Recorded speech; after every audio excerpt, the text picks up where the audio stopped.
रूस में प्रधानमंत्री नरेंद्र मोदी और चीनी राष्ट्रपति शी जिनपिंग की मुलाकात के बीच ईस्टर्न लद्दाख में किस तरह का माहौल है, इस बारे में हम आपको दिखा रहे हैं सीधे ईस्टर्न लद्दाख से। ये पूर्वी लद्दाख का वो इलाका जहां पर डिसएंगेजमेंट की बात हुई है और आम सहमति बनी है डेमचौक और डेप्सैंग प्लेन से डिसएंगेजमेंट को लेकर और पेट्रोलिंग को दोबारा से शुरू करने को लेकर, जो 2020 में गलवान के संघर्ष के बाद रुक गई थी। और तमाम ऐसे इलाके जहां पर बफर जोन्स बनाए गए हैं और यहां पर पेट्रोलिंग को दोबारा शुरू किया जाएगा। और ये भारत के लिए एक अहम जीत इसलिए मानी जा रही है क्योंकि पिछले 4.5 साल से लगातार LAC के इर्द गिर्द चीन और भारत की सेनाओं का बड़ा जमावड़ा रहा है। कई एक्सेस फ्रिक्शन पॉइंट्स हैं जहां पर तनाव बना हुआ था, लेकिन बातचीत के जरिए 21 राउंड की कोर कमांडर लेवल टॉक्स और 31 राउंड की WMCC वार्ताओं के बाद अब एक अग्रीमेंट पर पहुंच गया है भारत और चीन,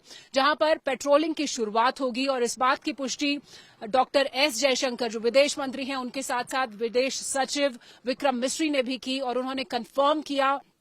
कि ये एक बड़ी उपलब्धि है क्योंकि बहुत सारे डिस्कशंस चल रहे थे इसको लेकर और अब भारत और चीन इस बात पर सहमत है कि इन फ्रिक्शन पॉइंट्स से, जो बचे हुए फ्रिक्शन पॉइंट्स थे, वहां पर पेट्रोलिंग की दोबारा से शुरुआत हो, यानी कि तनाव कम हो सके और इसके बाद डिसएंगेजमेंट की शुरुआत होगी। डिसएंगेजमेंट यानी जब भारत और चीन दोनों अपनी सेनाओं को लाइन ऑफ एक्चुअल कंट्रोल से पीछे हटाएगा और उसके बाद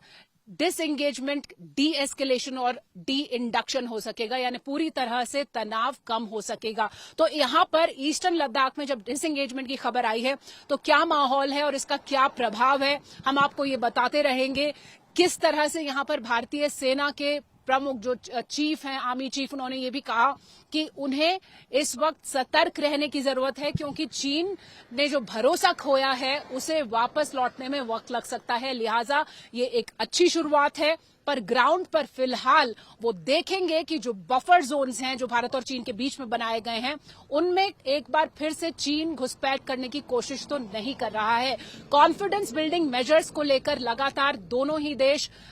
देखते रहेंगे कि किस तरह से ये जो ट्रस्ट था, ये भरोसा चीन ने तोड़ा था, इसको वापस लाया जा सके। और ईस्टर्न लद्दाख जहां पर हम मौजूद हैं, जो बहुत ही अहम इम्पैक्ट देख रहा है इस पूरे डिसएंगेजमेंट प्रोसेस का, वहां से आपको दिखाते रहेंगे कि किस तरह से सेना के डिप्लॉयमेंट्स में असर पड़ा है और क्या है यहां पर माहौल।